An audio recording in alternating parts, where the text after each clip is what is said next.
the LEC. I'm here with Comp, so we can relive a moment from last weekend. Comp, thanks so much for joining me. My pleasure. This in particular is the game that you guys played versus G2.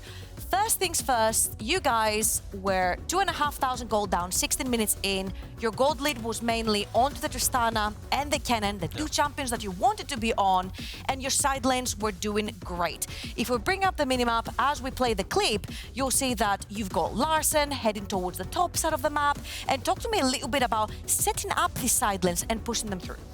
So our whole draft identity really relies on our side lanes, as you said, like having the side lanes always pushed. And if we can also get prio mid sometimes, that's great, right? Then you have 3 pushing lanes. But it's mainly about us pushing very deep on the side lanes and then either grouping around mid, or if you win that hard the 1v1, you can even, as you can see, like Larssen, sometimes he even prioritizes hitting the tier 2 because it also gives a lot of gold, right? So I think in general, this was a really good game by us until a certain point, I would say. So we can be proud of something, right? But yeah. So right here, I mean, I just looked for an arrow because they were stepping up on mid and I knew Malrang was like next to us and Rell was a bit far. It turned out to go good, I would say. I think it was a 1-4-0 trade, if I'm not mistaken. Yeah. But so, yeah. Still here. It's working great. You guys have... I'm going to bring up the minimap again, because again, you guys have really fed solo laners. So technically, every time you're looking to make a play, you should have your side lanes pushed. There's a slow push formed on the top side of the map, and also Szygenda is heading towards that bot side to push that. Now, the most important part on the map currently is the dragon, because G2 already has 2. You guys definitely want to stop the soul point from happening. I want you to give me the call on what's going on right here, because it was a little bit difficult to understand. You hit the B button, you're like, okay, we got the 1-0, dragon's up, we need to hit the resets. Yeah, so I think everyone was kind of aware of the Drake coming up, right? And we are 2 Drakes down, so we really must fight this. I think me and Malrang already based, I think. I mean, I based later because he also had the Herald base timer. I think basically it was, in the end, it was just coming up to us believing at least that we could find a play. Definitely it was not the right timer because they also have teleports and there are 3 people around mid lane, right? And I think one of the mistakes were also that we were not really counting on their summoner spells, because there's a completely different story. For example, Kalista or Nico has no sums here, right?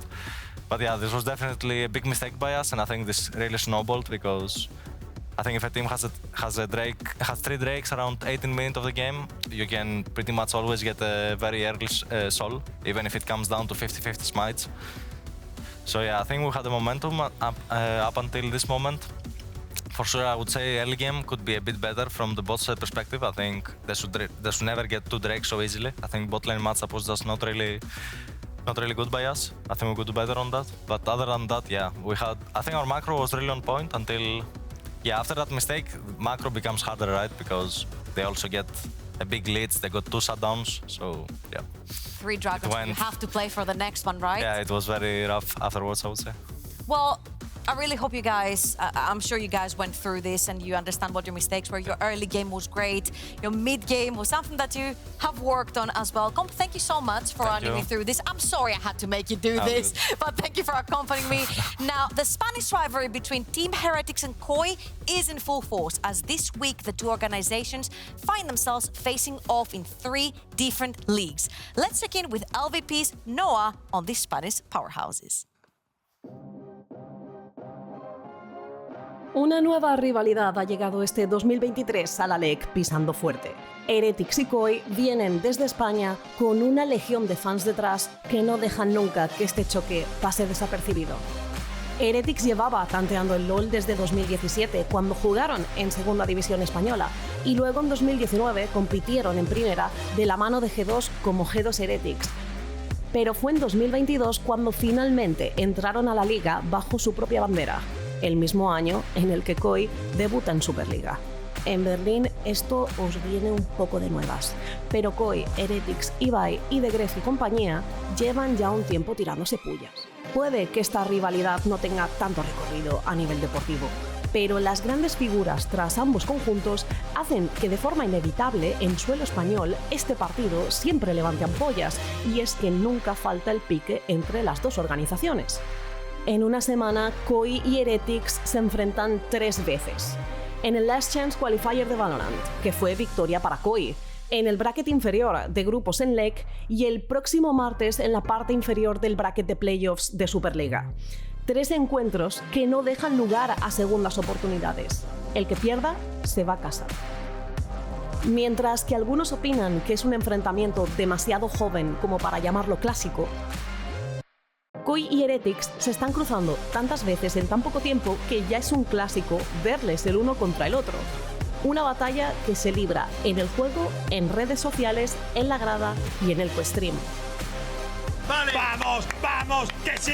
¡Que Flakked también! ¡Vamos, hostia! ¡Vale!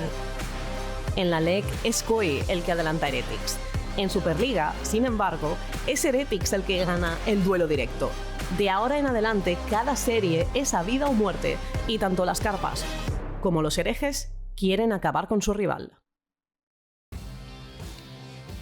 Hello everyone and welcome to the caster desk for Heretics versus Koi. I'm Medic, this is Ender, and at the end there, that's Caedrel. I'm sure you've seen his face around many times before. No, why didn't you say the name you were saying earlier?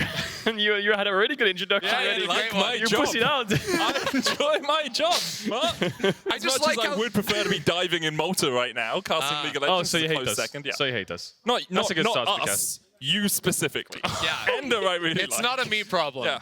Pepper It's hands. not me, it's you. Pepper hands. I'll just leave. Okay, no, don't do that. No, I will. This is like the Watch most unlikely of You're gonna trios, stop me? too, by the No? way. League of Legends is gonna League of happen, Legends. guys. Heretics versus They're Koi. playing us off. Every time I Thank cast it, Medic. goodness. Every time.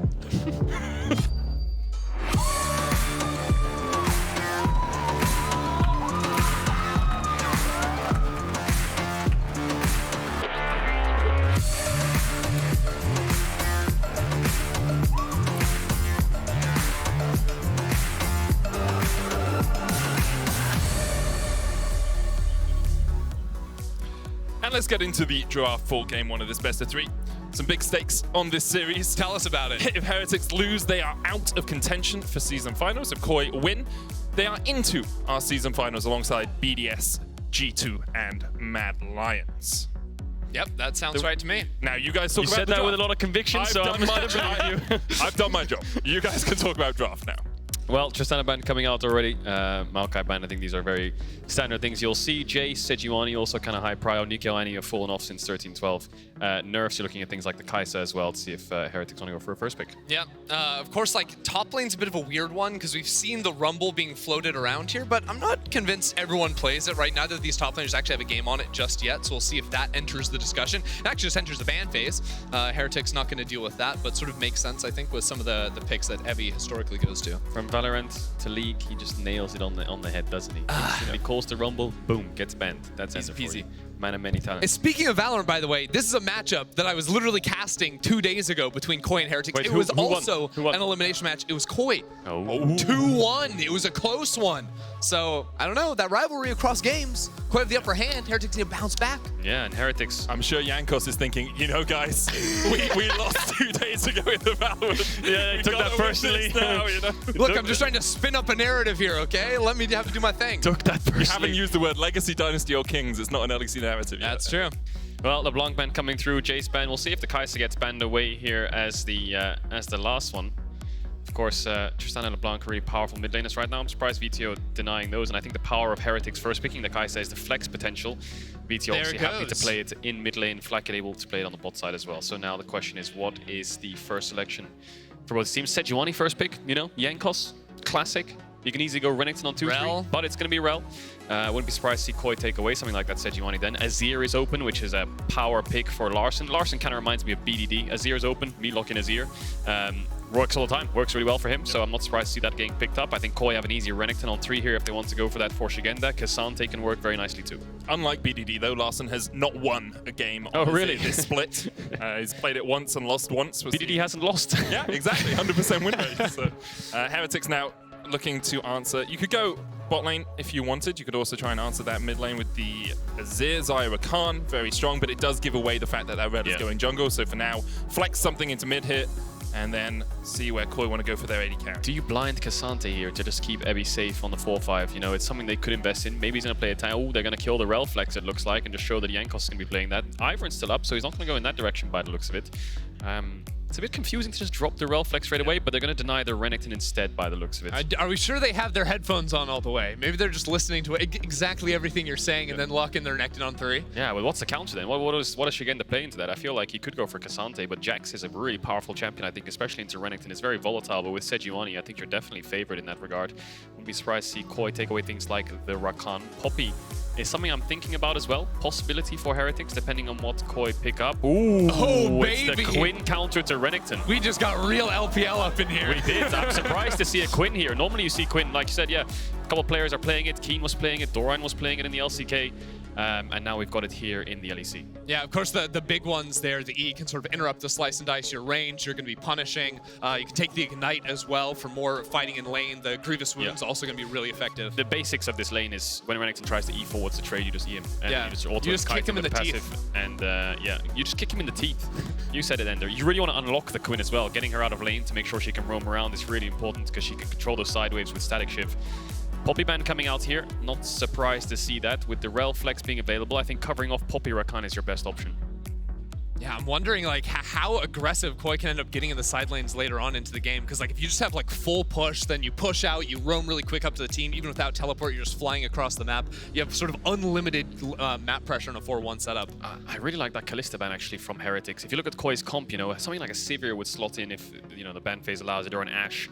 But I feel like they lack forms of full engage. I feel like Kalista with that winning lane can provide a lot of that follow-up engage with like a Kalista Nautilus, something along those lines.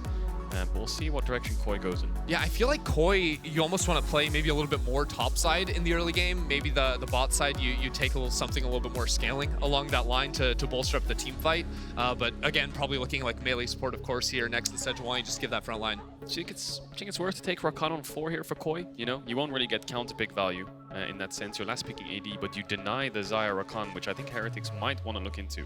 I mean, Ivern's another option that they can go for and keep that Rell support. I think Renekton Ivern can work into the Sejuani Quinn to try and fight back. Braum ban, yeah, that's looking. I mean, Braum would set up for a Rakan there too, but also does very nicely into the Rell. Yeah, nice takeaway, I think, there from Koi. I think they won't be too bothered in putting Rell bot or picking up the Nautilus. My question is, what's Vetheo playing? You know, is he going to play something like the Victor? Is the Ahri something that they really want to invest in? It's a bit of a tough choice. With Nico Annie being taken away, you'd really want to go for something with hard CC to lock down the Quinn. But they don't really have that much engage right now, I feel like Heretics. Their front to back's all right, but they don't really have much follow-up in diving that backside. Ahri is helping that a little bit. She does that a little bit, and obviously you have support here as well that you can try to look for a little bit more engage. Something like a Nautilus could slot into that role. Blitzcrank as well gives you a bit of engage. Kind of, it's okay with the Rell, but the Rell going in, the Blitzcrank hooking. You want to talk about every single hover? I was talking about, you know, I don't want to talk about the Yuumi, definitely, so we're going to ignore that. I don't think it's going to be Heimerdinger, and it's going to be Rell support with the Viego. But it was Oppenheimer. Heimer was open. Yeah. Last pick coming here for Koi. Wow. I'm more of a Barbie girl myself, okay? So there's the Sivir, which I kind of expected. See if he picks it up. They're going to go for Ezreal. I think the Sivir helps a lot in terms of engaging, getting that Rakan in there, but now they have like a really strong front to back Koi without much dive following that Rakan. Yeah, it feels like they might want to play a little bit slower, activate Szygenda in a side lane as opposed to like looking heavy for fights, sort of play off that pressure, and then with the Ezreal, it gives you a little bit more disengage options. They're a very slippery team over on Koi's side. Yeah, they've got a lot of dashes, and something about this Koi draft is just rubbing me the wrong way, because you've got this really hard winning lane in top side that Sejuani can play for, but then you have like these 3 champions that are really high range. You know, you have like Ezreal, Azir, and then a Rakan that just wants to dive in from a side or like catch someone off guard with a dive. So we'll see how it evolves. The Ezreal, I mean, Ezreal can self-play. Azir doesn't have that much to work with in terms of frontline, but Heretics have a lot of skirmish or a lot of mid-game skirmish potential that if they get ahead, they're just going to steamroll Koi. That's the thing. Heretics do need to be able to find those fights in the mid-game, in fact, and if they can do that, they should be able to take this one home. But if we get to late, Ezreal Azir, very powerful. It's going to be difficult for Heretics to deal with the Koi carries later on. Koi versus Heretics, though, an elimination game for both these teams. If Heretics lose, they are out of contention for the season finals as well. If Koi win, they are into the season finals. So a lot on the line between these two. Not only that, of course, a position in the playoffs, a position tomorrow up against BDS, and then perhaps a spot in our Final Four here in summer. Game 1 just around the corner, though. And I know, Endo, how are you feeling about these comps? I don't want to know, in fact, because we're going to hand it over to Andrew.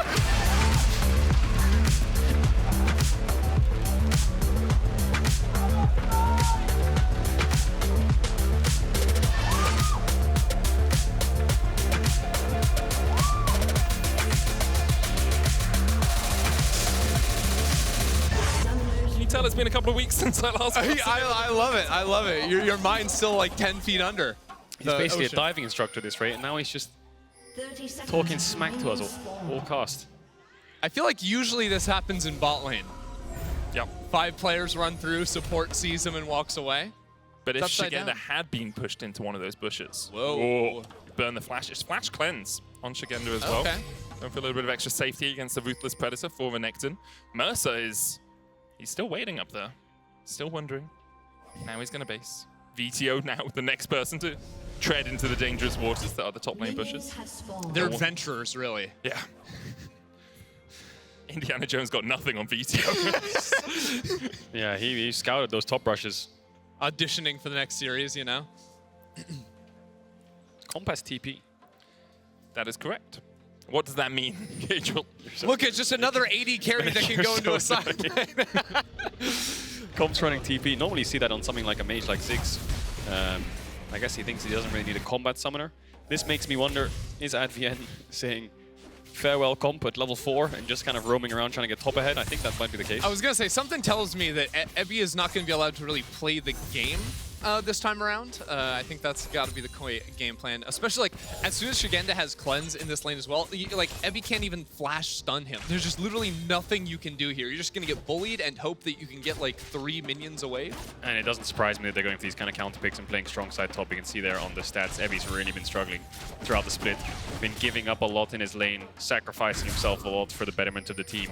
And Szygenda's lane phase has been on point. You can see really good CS differentials, playing those counter picks, getting those carries.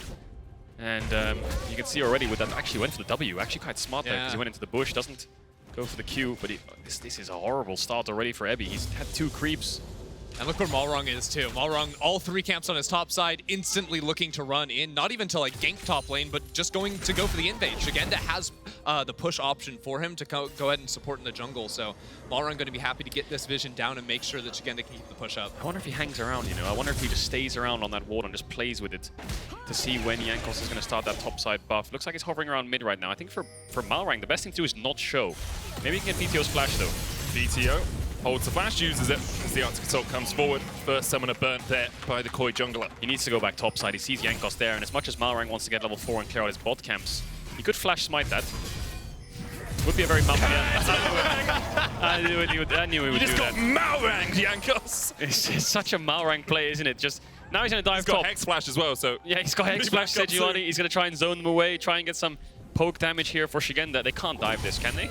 Szygenda's going to have to tank with his own flash. Jankos trying to zone away Malrang. He's just going to stand there menacingly.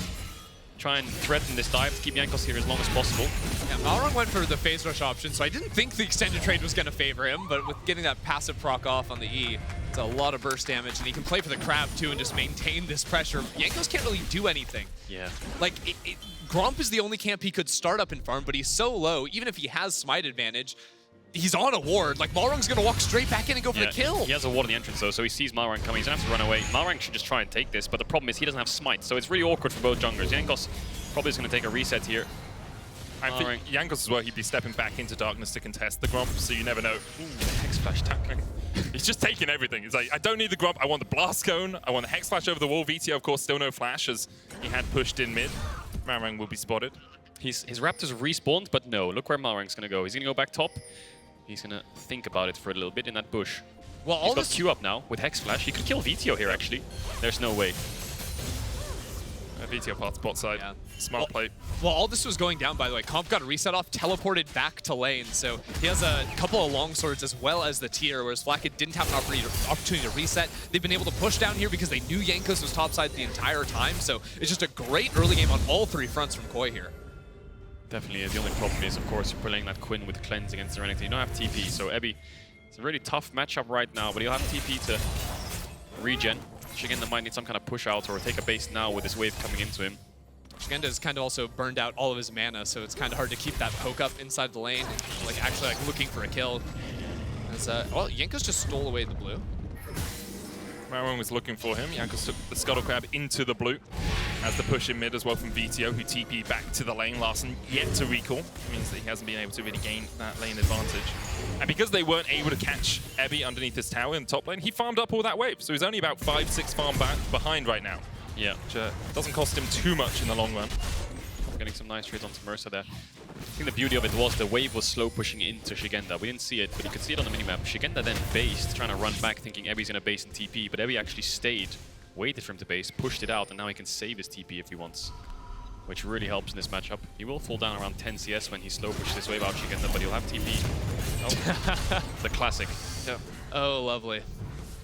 That's a lot of time wasted. Comp going all the way back there, already used the teleport, so it's worth. He's gonna get denied quite a bit, and Flakked even gets back in time for the cannon minions. Yeah, so. they can just, if they want to, just crash push this next wave because they want to, and then Ezreal will lose all the way for that ignite. So yeah, you're maybe even a turret play too. Yeah, you're trading gold for that ignite. Super worth it. And it's like 200 gold, 250 gold for an ignite. Is that worth it? It's less than that. It's about 175. Yeah. 180. Yeah. Is that worth it? Yeah, how much would you value it? That's an investment. That's a sec. That's isn't ignite 180 second cooldown-ish? It's like a about gold that. per second. But for me, I'm thinking I could get a kill with that, and that's 300 gold to me as the support player. But here's the thing. And that's very important. That's that you're dealing in some volatile markets there. True, you know, true. you put that 250 in the bank, and then next year it's worth 251. Yep, that's true. It's crazy. Gotta invest. Do some business. Malrang gonna invest in a top dive. I think it's possible right now. Evi's level 6. He's gonna find Jankos trying to take a reset. Top crabs respawning, which Malrang trying to hover around for. Double pink ward setup on his top side to try and give Szygenda some vision. Yeah. And this early game feels like a lot has happened without much happening, really. We've seen a little bit of play up towards the top side. That was stymied by Jankos working his way up there. He then goes and steals the blue. Bot side, an ignite was used. Shock horror. I feel like that phrase just sounds like a Malrang game. It's just like inside the enemy jungle, like getting flashes everywhere. No one's really dying, but nobody's having a great time because Malrang or Jankos can't even farm freely. Yeah, lanes are a bit tough right now for Heretics. The ideal situation for them would be a Herald fight. Just break it open, get a level 6 Viego, Ahri, Rell up towards this Herald and start engaging before, you know, Azir gets his Mythic and Ezreal can build through Mana Immune Triforce, all that stuff. Yeah, early Herald play, earlier the better, because once Comp gets teleport back, that can make some things awkward around the topside fights. Yeah, problem is they don't have top push for this Herald, so Jankos can get XP on midwave here. Does he level up to 6? I don't think he does. Does that creep get him over? No, it won't. So it's a bit awkward for him. Malrang's not level 6 yet either. I feel like both junglers kind of want to soak a midwave and then fight Herald. Jankos might get it off that pink. Malrang's making sure he sticks around to cover his top laner. They're both so close to 6. And we'll keep an eye on bot lane for now, but this Herald is so crucial. Advienne has the option to like move up now. You can see the next minion wave is all the way in base, so like looking for a reset going up top side now could be an idea for him, especially with Malrang starting Herald on top of a ward. Yeah. He won't get 6 off this ward, will he? But Jankos is 6 on the blue. So Malrang starting this level 5. Larssen has the mid push, but Vetheo so low HP with no TP. That might be it. That might be the Herald gone. You can see Evi's trying to take a base to TP back to fight it, perhaps. Advienne on the way. I think this is being given up by Heretics. I think with Vetheo's back timing, you really can't contest, right? Especially since you don't know where Advienne is on the map. Good drive-by smite. Bot side. Could have been a drive-by smite. Can't quite get it. Malrang gets the Rivalry. And Advienne's roam to the mid lane just ends up with him back down towards bot. Plate in the mid lane for Larssen. Yeah, because Vetheo had to go ahead and take that reset. So Larssen up 10 CS, gets the 175 off that plate as well. Really nice situation for them. And Advienne doesn't really lose anything. As a matter of fact, he's going in the enemy jungle, putting down wards, clearing out a pink. Like, just absolutely lighting the place up here. Jankos has been under pressure kind of the entire game. I feel like Koi have known exactly where he is at all times, and that's not going to change anytime soon, which just allows the lanes to continue to push, continue to get further and further ahead. Is there a point at which this Quinn just takes over top lane against the Renekton? Because so far, it's 10, 11 CS. You know, Ebi's struggled a little bit, has had to burn his TP to get back into it, but Szygenda hasn't, you know, dominated the lane. Are we looking for first item? Are we looking for 2 items before the Quinn really begins to take over? Yeah, I think the most oppressive part is level 1 to 5 mostly, because you can set up for early dives really easily. It's hard for Renekton to even farm. At this point, obviously, with the plated steel caps, it's kind of like a nullified state. The Quinn can do damage, but I don't think Ahri will ever be diveable. It's when he gets the static, I think, that you can start pushing him in and roaming. That's when the real threat happens. The Quinn can keep Renekton under pressure, under a tower, and he's such a lane-oppressive champion that he falls off in the late game. So you really want to capitalize on his early game, like 2v2s or objective fights in mid-game. And if Quinn can suppress that and just keep roaming around and keeping the 5v4 pressure on the map, that's the whole innate reason for the counter pick. But yeah, it's going to be very unlikely if we see any kind of kill onto Evie unless he takes a really, really bad trade and doesn't have the teleports. I also feel like this is the type of game where like Rakan is a champion that wants to like look for things inside the enemy jungle, around mid lane too. So as any opportunities they can get with Szygenda, offer that vision to find dive opportunities, find these types of things. Like Advienne just perma hovering around mid for the last 3 minutes. Yeah, they can kind of leave the Quinn in isolation, can't they? As long as Szygenda doesn't take a bad trade, he's fine. They can play for this Azir, because that's the money right now for Goy. Larssen's been keeping Vetheo on the tower, he got them the Herald. And although they dropped the first Drake, it's just Larssen who's, you can see there, 4.2k gold. Just keep investing in the mid push, keep the Rakan out of lane, and then let the Quinn get towards that first item. Once he finishes that cull there, Szygenda, he'll have it, and then the solo lane pressure really does begin. It's only about 8 minions away from finishing that cull. Heretics, on the other hand, haven't really found any... What gave it away? The 8 at the bottom of the screen? Some people are watching on mobile phones, Ender. Okay. And you wear glasses, you know, we all know they're for only aesthetic reasons. He's only about 5 minions away now. Some people can't see, you know? It's hard to see that little number at the bottom. I know you're used to the goggles these days, but... oh, yeah. Underwater, everything's so much easier to see. Right, naturally. Like the jellyfish that got your hand? Yeah, it did sting me quite badly, but it's all good, you know? Anyway, big cash in. Here it comes. Find the engagement they've been looking for. Medic got stung by a jellyfish, and then he just kept going, as if nothing happened. Yeah, I mean, that could just be a story I made up, though, right? You don't know. You weren't there. True. I mean, I feel like you're a pretty stand-up, trustworthy guy. Most of the time. Whoa. Is this a top dive possibility? No, the wave's dead. So Szygenda's going to base. It would be a very interesting dive if they went for it, Caedrel. No minion dive. You could see Vetheo was moving up there, thinking perhaps there was a possibility. Comp is being left to his own devices in the bottom lane. No real surprises there. Ezreal, the champion he's played quite a lot, hasn't always had the most success as Larssen shuffles Vetheo back. Yeah, he's poking him, trying to get his TP here. He pushed him, so what Larssen did there, he had 2 soldiers in mid clearing out the wave. He used a third, I think, there to dash onto him, to push him into his soldiers, to just chunk him out as much as possible. He's gonna get another plate. He's just tanking it. He's just going. Talk about the no minion dive right there. Yeah, I think Larsen's gonna have a mythic in base. Vethio's gonna base as well. They both have TP. Malrang, can he smite it? Yes, he can. It's the 3rd smite steal from Malrang in this game. Very action-packed. Yeah. Smite duels going on. It's like Arena. It's just they're playing 2v2. We just didn't realize. It's the jungle camp plus the jungler each time. Okay, When am I getting one shot? What augment do Jankos and Vetheo need to start winning this 2v2 around mid? Chauffeur, probably. You just need to be tied to each other. They need... Yeah, see? I don't know anything about the modes. Chauffeur basically it puts you on a leash attached to your teammate, and you can't issue movement commands. I call it the Netflix and chill mode, because you're just watching Netflix on the... You have to right-click. Okay. Right? Basically like playing Yumi. Yeah. Oh, good times. Pressing W. Mersa has... He just went in and watered the whole thing up, you know? And now he's just going to base. No... Not a bother. No qualms. No qualms. Yeah. No fighting. 0 qualms. What time single get a first blood? Oh, boy. Like, I'll be honest, I was kind of hoping before 13 minutes. Oh, yeah? It was on my bingo card for this weekend. I'm I going to didn't say have 15-30. Well, everyone knows you can't fight until the turret plates fall, okay? So that's the first thing you got to wait for. Is that the rule? That's the rule. Who made that rule? Heretics and Koi. Gentleman's agreement before the match. You should have seen him backstage. A lot of handshaking going on. Alright, so you said 15-30. Yep. Caedrel. What are you saying, Ender? I'm going big. 17. Okay. Yeah, I'm gonna go 18-45. Wow. Yeah, I don't think it's gonna happen, but imagine if I'm correct. I hope everyone in chat is putting a timer. You guys better put a timer in chat. Make sure you don't put a full stop between them because you'll get banned for links.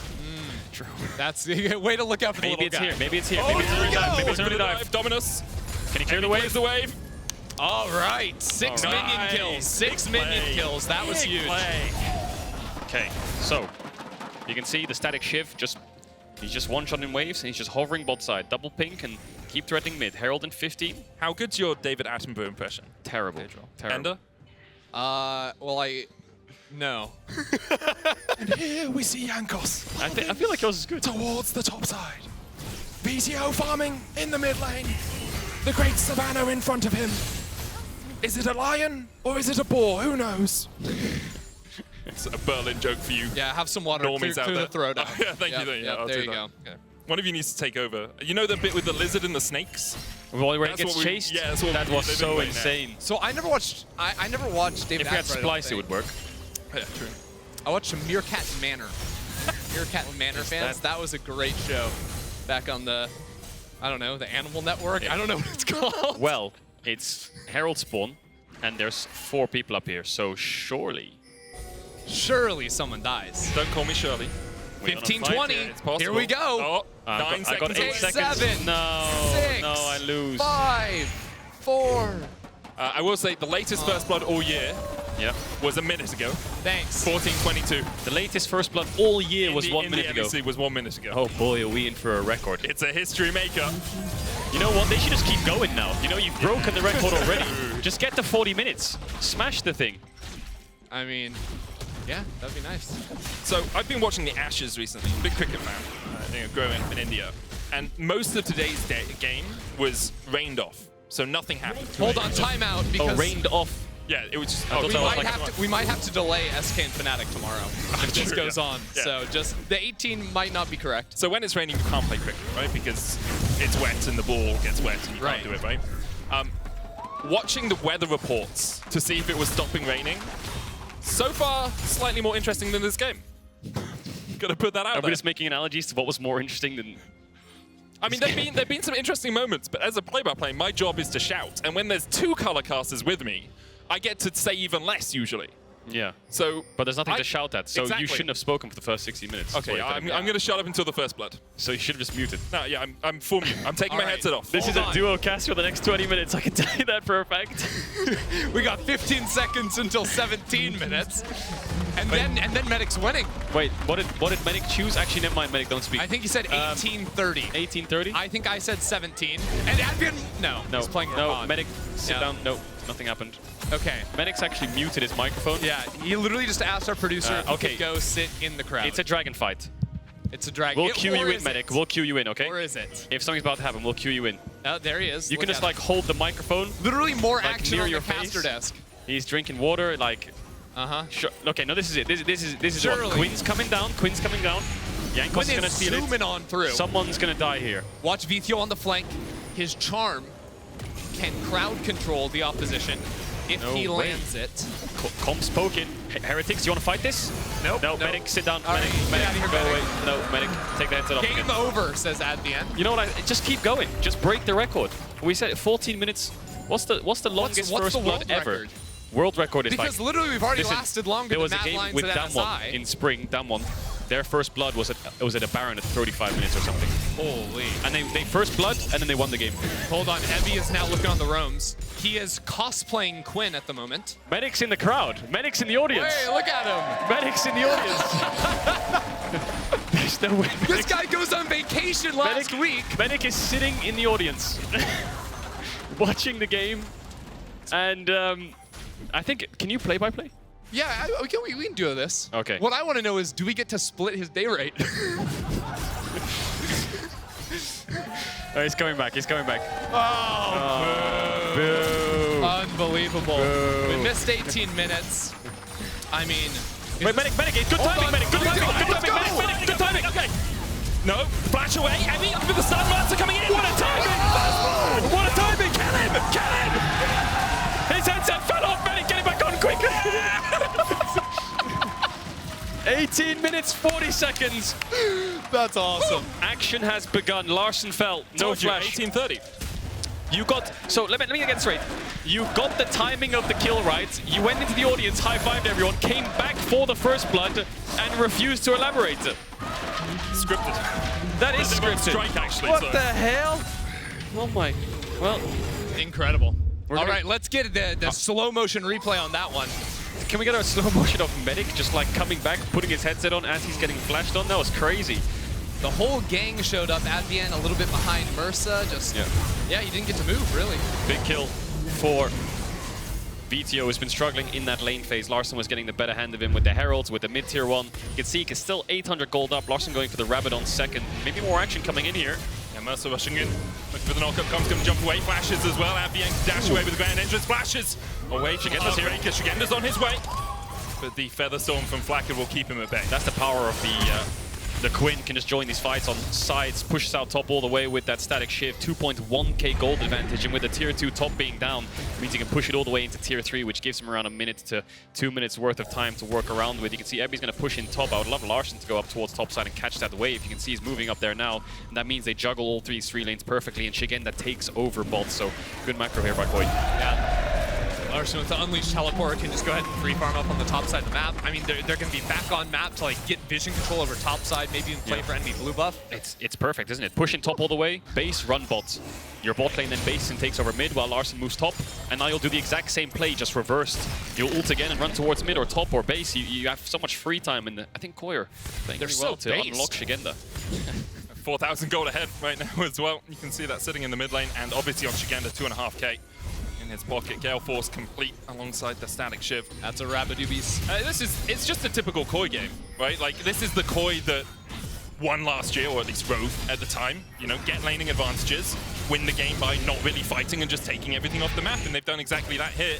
Yep. Heretics are struggling to find an answer to it. I think they're at break points now as well. Look at the items. Muramana is complete, Triforce complete. That's a Rabadon's Azir level 14 at minute 21.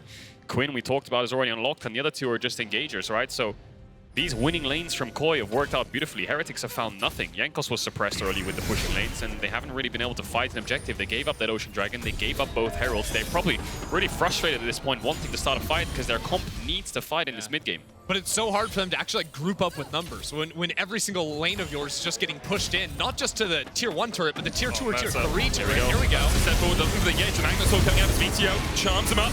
Dash in by Advienne, dash out as Koi realise they're outnumbered and outgunned, but they will be able to retreat to the safety of their tower. Every champion on Koi, apart from like Szygenda down bot side, has like a free dash. Yeah. Like you just How do you can't take jump a skirmish against them? Yeah. They just dash away. Poppy ban was huge, I think, on 4-5. Yep. Jankos chance coming out from the crowd. He actually had an incredible summer. Yeah, he did. And he had an incredible spring. He had an incredible spring as well. Question is, can he and the rest of Heretics find a way back into this game and into this series? Remember, if they lose, they are out of contention not only for the Summer Split Championship, but also for the season finals and a possible spot at the World Championship. It's so hard for Every. He has to flash in here if they want to fight this, but he doesn't have flash, so it's like, what's the real play here? That Szygenda's just keeping him under wraps. There's nothing Evie can do. I think this game is on Flakked, you know? And even if he goes in, there's still Cleanse, there's still Flash, there's Gale Force. Like, Szygenda has literally everything, and he's so darn fast. What can you do? Malrang going in, a little bit on his lonesome. The rest of Koi will back him up. Yeah, Evie no ult for this fight. Doesn't have the flash either. Jankos trying to lead the charge here and say, let's contest this. But again, look at their champions at this point in the game. Jankos and Flakked are the damage. Vetheo's the setup. Evie's just going to try and bet his best to do something in these fights. Maybe land a crucial stun onto Larssen if he goes for some kind of shuffle. But this fight is so hard. Mersa doesn't have the ultimate up yet. They really need that Magna Storm on the flash. Szygenda flashing away. Mersa looking to get in. They force Koi away. Jankos into the pit. The dragon resets. Glacial Prism going wide. Malrang still dashing forward. Mersa down to half HP. Vetheo has the Spirit Rush.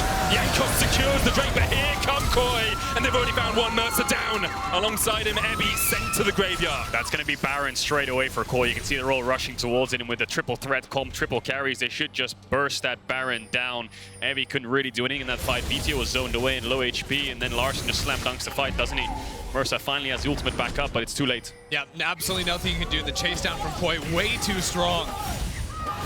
And Koi with a Baron buff. You thought they had pushed before Baron. You put Baron on a Quinn lane. That is just absolute devastation in a side lane. It really is. It really is. And the experience is going to be such a pain, isn't it? Larssen almost level 16 after this Baron. We'll see it again. Malrang's ultimate goes really wide here. Really wide. Completely whiffs it, but it doesn't matter because zoning ult. As they walk forwards, Koi has so much damage. Vetheo misses the charm. And although that Malrang doesn't get the dragon itself, Vetheo's 1 HP. Mersa can't really go in. Evie, what's Evie supposed to do here? He can't really dash in. He's just being zoned away by the Quinn. And Flakked has no front line, so everyone runs away. And Szygenda sort of did that the entire fight. At the start, he was like chasing down after Vetheo, then Jankos sort of got pulled to him. He did have to use the flash to escape. So he's slightly more vulnerable for the next few minutes, but the work he does sort of on the outskirts of a team fight makes it so Heretics can't actually group up comfortably as 5. He's perfected being a nuisance for Heretics. Kept Ebby at bay, kept Vetheo at bay.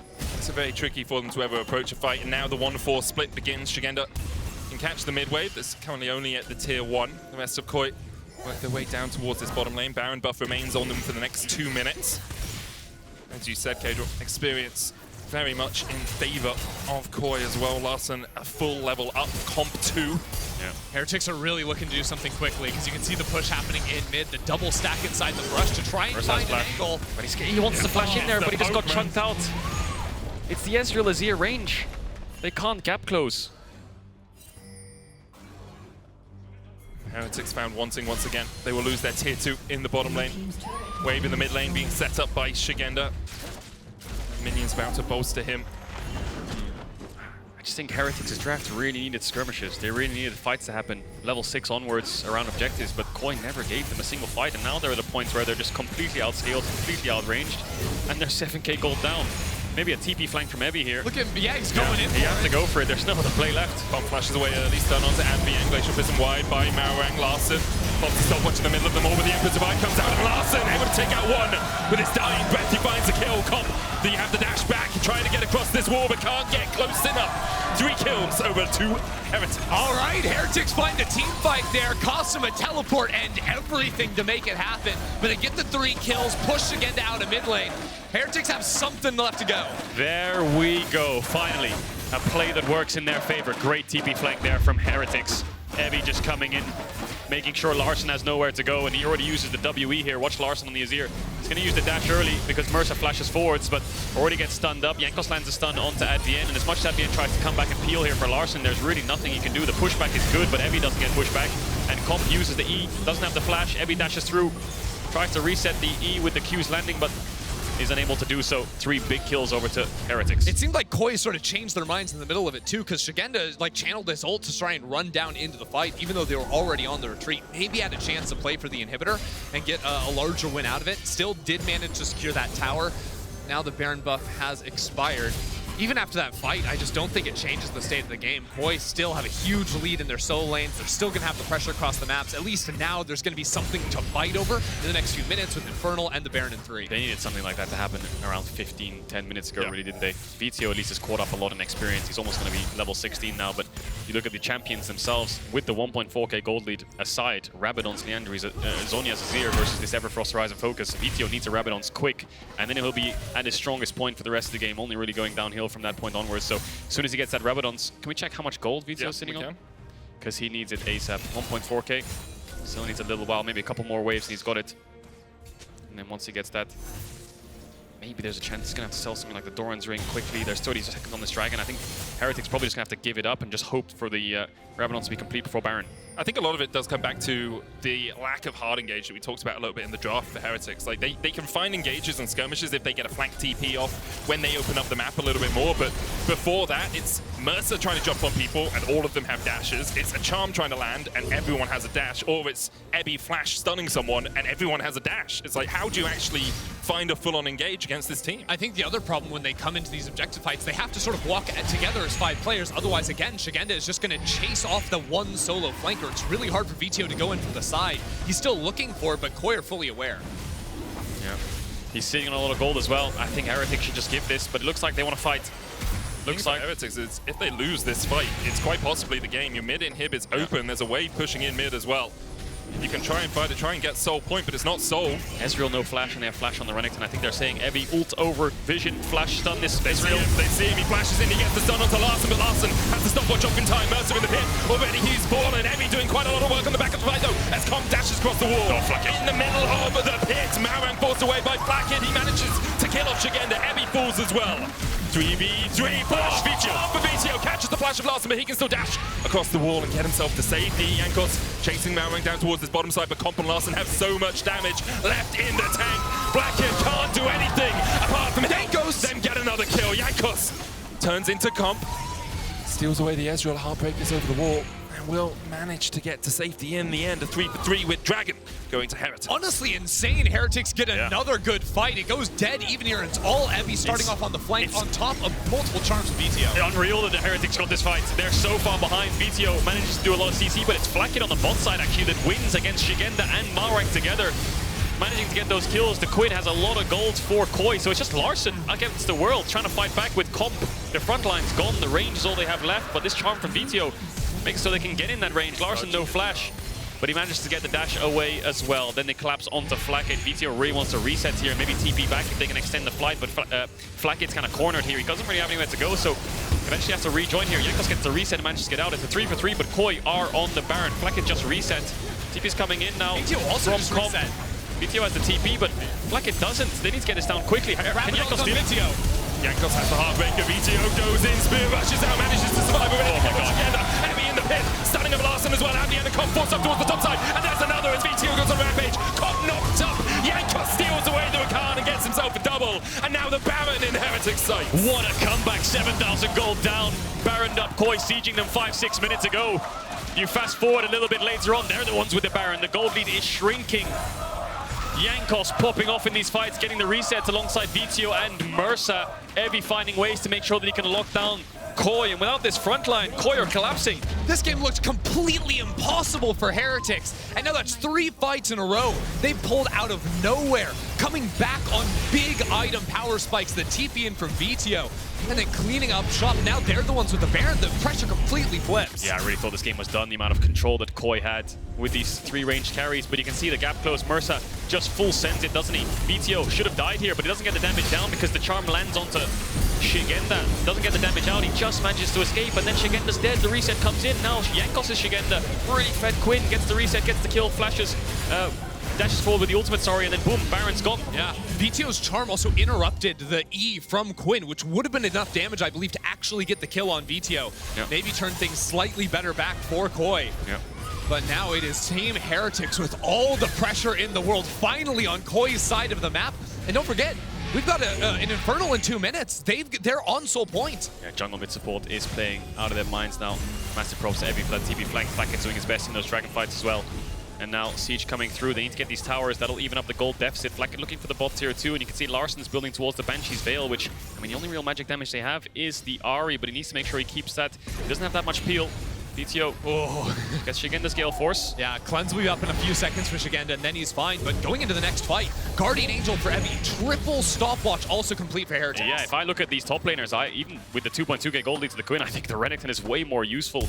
Just a massive beefy frontline, flash stun CC bots for Flakked and Vetheo. I think Koi have so much damage, you know? Larssen and the comp is already enough. I feel like with the lack of frontline, Szygenda, where does he really slot himself in? We'll see if he gets that Guardian Angel on his next base, and then he can maybe find some kind of flank or disengage to help his carries. I also feel like Koi, they've been the ones with pressure the entire map. They've never had to really walk into the darkness before, and that can be a little bit spooky against some of the champions on Heretics comp. They have a lot of pick tools from the Charm to the Rell to whatnot, and Koi, it's going to be tough to actually get back into that river to fight in a minute's time. 1 minute on the Infernal Soul for Heretics. Currently, they are penning Koi back at their tier 2 in the bottom lane. Gold, even between these two teams. Something that 5 minutes ago looked like an impossibility. Heretics have used the objective fights incredibly well. They funneled Koi into a strong position and managed to jump on them in these battles. I just think that dragon fight, where I thought that Koi would, Heretics would just give it. You know, Vetheo was sitting on almost 2,000 gold, and they pulled the rabbit out of the bag. You know, they were 7k down with that 2k, maybe 9k. And they won that dragon fight, or at least went even, 3 for 3. I mean, getting the dragon as well. Getting the dragon as well. Yeah, that was huge for Heretics. Yeah, I mean, they even sort of lost 2 players to sacrifice for the dragon earlier. Now it's coming back completely in their favor. 20 seconds until Infernal Soul for Heretics. What Szygenda can do in that bird form, tries to look for Jankos, but doesn't get a lot of damage down. Jankos doesn't have that Guardian Angel just yet, but like you said, a lot of stopwatches. GA, triple stopwatch for Heretics. A lot of defensive tools for Koi too, though. Comp still no flash, though. It's coming off cooldown. In the middle of this battle, Vetheo finds the charm on Advienne. That's half his health. The Rakan chipped away at. Rakan started. Szygenda looking for Vetheo here. No charm on the Ahri right now. Everfrost comes out, doesn't get the root. Tries to get the Ahri ultimate, but Vetheo doesn't flinch. He still has it up. He can TP to his team if he wants to rejoin them. Szygenda has a nice flank, though. Mersa going in heavy with the Dominus as well. Advienne gets the charm. Mersa going back in with the Magna Storm and Vetheo. That's a great flank position as Szygenda falls into the GA off towards the backside. Evie in a GA of his own. Szygenda will fall to Jankos and Flakked. You have to feel the flash forward from Flakked up towards the top of the fight. Evie dashing and dodging and weaving his way away. The comp ultimate will get him. True shot barrage enough. Now Comp, can you hit them? They're fishing a barrel, but the soul's secured. And Heretics win out another fight. Heretics are doing it 2 for 3. They get the Infernal Soul. Again, it's Flakked surviving on the backline, this time taking down Szygenda. The rest of Koi, it comes up close, but Larssen falls to Evi's Renekton. What on earth just happened? We'd see that again. I think Evi just won the fight for Heretics there. Szygenda trying to force Vetheo off towards the bot side, but then he goes towards the top side to try and find the backline of Heretics. He pulls Flakked and Jankos towards him, so that means the actual front line of Heretics falls, and Koi on the bot side of the fight looks like they're winning because these two threats of Heretics are up towards the top side, finishing off Szygenda, so Koi ease forwards. They get Evi's GA, but what does he do here? Flash W kills Larssen, takes the Azir with him, and that's so much damage gone. Yes. The Quinn down, the Azir down, it's only Comp left. Rakan's dead as well, so they're gonna have to give up this fight. Can't fight it in a 2v3. Plus 700 on the shutdown, just the unsuspecting GA pop. Evi comes out of that one and secures it. I think Evi has had a couple of fantastic angles in these fights. That's another one where Heretics bounce back, but it's not over just yet. A minute away from the Baron. Elder Soul potentially coming in after that one. I mean, just look at the damage, 3.2k from Evi. He was the front line, the tank, and the assassin. He really was, and he was really struggling this game. Didn't find anything onto the Quinn, lost his tier 2 tower, was stuck watching the Quinn roam around the entire map, and Koi's macro was good, but he's found a way to be useful still. Despite being down in CS, despite losing these towers, he's coming back into it. Now, level 18 Azir. Koi up against an Infernal Soul. I mean, the Ezreal Azir is still incredibly long range and will be so powerful the later this game goes on, but now Heretics have the tools they need to lock them down.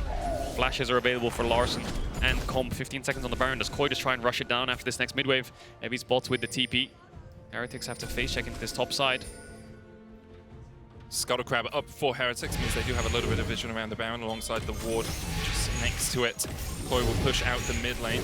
Jankos spotted by Szygenda, Spectral Maw stun in. Heartbreaker in by Jankos as well. Vetheo diving in from the side. Szygenda locked up with the Magnet Storm, and Jankos looking for the damage. Down to get one as Vetheo secures it. Larssen comes down. It's on Larssen and Comp now. They have to do it all. Malrang will fall as well. He comes out of the stopwatch, but immediately his heart is stopped. In a 5v2, it's all on Larssen and Comp. The Team Heretics are not giving an inch. Jankos finds yet another angle for Heretics to get those picks. That's gotta be the Baron for them coming on through. It doesn't even look close anymore. Heretics are running away with it. He just walked in, didn't he? Szygenda thought he was going to punish Jankos on the face check. As much as he Gale forced away from the stun, it's Mersa with the follow-up to make sure that Szygenda has nowhere to go. Get to the initial reset, so as soon as Viego gets rolling in these fights, you can't really stop him. Heretics have another Baron. By the way, that Ahri that was a full Rabadon's down, 606, now 22 stacks on the Mejais, is an absolute behemoth pushing up top lane now next to Evi. Heretics continuing this push on forward. They're looking for inhibs. Here they go. TP coming in from Larssen to defend. Comp trying to thin out the wave or poke Evi down. 6 seconds on Malrang, 5 seconds on Szygenda. They need to get out of here, Heretics. They've taken so much damage. Respawn's coming through. They'll settle for an inhib tower for now. They have a 6,000 gold lead and Infernal Soul. And hope in this game. Heretics now in control. 2.5 minutes before we have an Elder Drake spawning, but Heretics may be able to close it out in the next 2 as their Baron buff remains for that long. Szygenda trying to punish the face check from Jankos here. Patiently waiting on double pink. Tries to get damage down. He's going to Gale Force the stun. Or the Gale Force the ult rather, and then Mersa is going to come through with Vetheo to make sure that this engage does not end there, and Jankos can get that initial reset. Larssen does so much damage though. Watch the health bars of Heretics just melting straight through the Rell. Mersa just manages to escape on the back end of that. Malrang falls. 2 kills, 3 kills. And a Baron for Heretics with that gold lead with the Infernal Soul. I think they might be unstoppable at this point. The front line of Koi is just not tanky enough to deal with Vetheo and Jankos. They keep managing to find these angles. Vetheo constantly diving in, dashing out before anyone can CC him. Making it very tricky for Koi to ever find an advantageous situation in a fight. And I mean, just the huge advantage Szygenda had in the side lane, in top lane. He just hasn't been able to find any kills in the team fights. He's really off on his own in many of these, but has been beaten out either by Flakked or Vetheo, whoever he's really trying to jump onto. Now not even a side lane threat really as Heretics continue to get this push on up. This inhibitor, there's no one actually to guard it, so Vetheo should be able to take it down easily. Yeah, easy inhib. They've got the 1-3-1 rolling. Evi just has to play safe. He doesn't have TP though. If Comp and Koi know that, they can try and dash forwards onto this Ahri or onto the mid laners of Heretics. How are you going to do it on Ahri and on Xayah though? Yeah, like there's plenty of disengage from Heretics' side. It's hard. I think this is a really, really hard situation. Szygenda's trying to chunk out Vetheo, but he has TP. Mid-wave's going to come in a second. Only 50 seconds left on this Baron. That gives him around 2 waves to play on. Evi's pushing in bot. Koi are going to have to pull the trigger soon, but their engage is so lackluster. Sejuani ult the Rakan, yeah, but I feel like you said, there's so much escape tools for Heretics on top of the Zhonya's and the Guardian Angels. I mean, 3 Merc Treads that I'm counting as well. Like, oh boy, this tower not long for the world. Right, Fools. Heretics may just accept an inhibitor tower, and the mid inhibitor tower as their prize for this. Yeah, they can also just give up the towers and say, you know what, let's just regen 38 seconds on Elder Dragon. Let's just find a way into this bot side pit. That's our last Hail Mary fight. Void Staff for Larssen just got picked up, so that's a 6-item Azir. QSS for Comp to try and avoid from one of those stuns, maybe the flash forwards from the Renekton. Summoners available. Need to clear out this top wave because Vetheo and Evie will have double TP, whereas Koi have no TPs. There's a world where they walk into this Dragon Pit and they face a backdoor. Importantly, Comp does have the TP, so that kind of makes up for the fact that Szygenda doesn't have one on the Quinn in this sort of situation. It means that he can clear out the top wave without them losing the extra pressure on the other side of the map. Szygenda looking for a flank here as the Sun Disc is put up in the mid lane. Evie continues to push in bot, and the Elder about to spawn. Yeah, Teleport's going to have to come in quickly, though, because Heretics are going to start this up, and they can insta-burst down solo targets. Yeah, Comp's juggling the waves. He's the one who needs to TP in. It's just a case of whether Heretics TP now towards the top side, but they're going to force down this Elder. Let's watch Vetheo here. And Evie, what can they make happen? 10,000 on the Elder. Evie with the Dominus. Has the flash. Comp going forward. QSS from Comp immediately. Vetheo dialing in as well. And Flakked's already got one. Advienne down, and everyone for Koi is just put into the meat grinder. The Emperor's Divide does nothing to protect the Emperor. And Koi are wiped away in the river. Only Comp survives. A quadra so far for Flakked. And they're looking to make it 5. Epi steals it. The little shrimp that he is. Steals it away from Flakked, but Heretics steal the game away from Koi. Heretics run it all the way back from their own Nexus into Koi's after 18 minutes of absolutely nothing, and then 10 more of being bullied by Koi. Heretics come back. Absolute carnage in this first game. Chaotic as hell. You saw Flakked shaking his head at the end, knowing Evie took his penta. He's just like, I killed Larssen in that fight. I kind of deserved, the extra kill at the end. Yeah, because I kept this in the game. He had enough flanks. He deserves it. Exactly. Unbelievable. I mean, what a demoralizing game, too, from the Koi perspective, right? You are cruising through, literally taking down inhibitors. Quinn having a field day wherever she shows up, and then you just can't win a fight. Yeah, insane comeback, especially when you consider range, scaling, all the other factors on top of gold that I think that were just so Koi favored. That TP flank into the next Dragon fight, and then the Baron, just kind of 3 happy little accents for Koi, and all of a sudden you're in an even game state against playmakers, right? You don't have as much playmaking as an Ahri or Renekton TP, a Rell, even a Viego on face checks in the Xayah, just being able to self-peel with the Bloodthirster towards 6 items. So yeah, really hard to come back from. It was a very slow early game, but we got to the fun League of Legends by the end of it. Good thing you saved the voice. Exactly. Let's hand it over to the analysts to break down that game. Yeah, we're gonna try to break this down because honestly, the pace of this game was quite weird. From nothing happening for like a good portion of the game to absolute chaos in the end. I don't even know where to start here, so maybe the draft would be interesting here at first because Renekton, we know how Quinn is supposed to do in this matchup and how Abby was supposed to be have a difficult time here. What did we think about the rest of the draft and how they're supposed to play against each other? For me, honestly, you mentioned the Quinn. I thought this was a strange one because I thought instantly, I thought this was going to be a Jax angle. Jax is completely... Jesus, something happened with my throat. We're gonna get you some water. There we go, I'm back. All right. I'm back. Quinn, basically... Like when you pick the Quinn rather than picking the Jax, there's no synergy with Sejuani, there's also no scaling. I feel like winning games, finishing games requires so much finesse that I don't think Koi has at the level that they're playing at.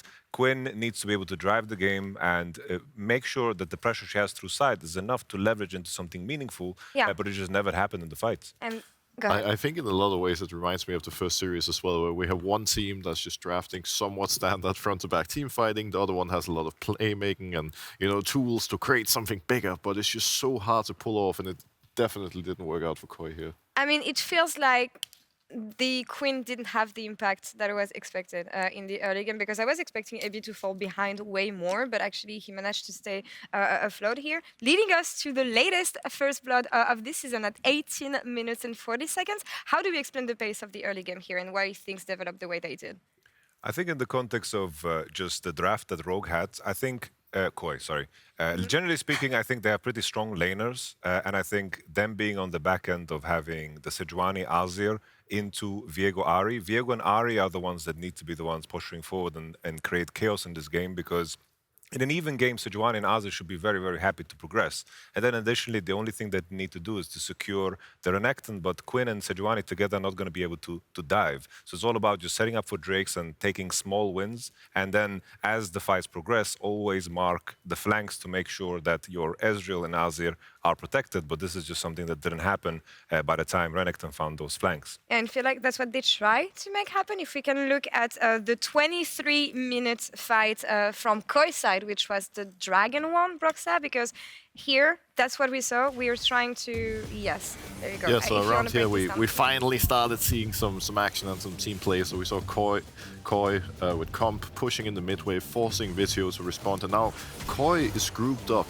But Szygenda decides to go on the side with the Quinn, making it impossible for Vetheo to actually join the fight. Jankos has to go help him, and even though Szygenda burns his flash, Vetheo is now so low, near unable to fight.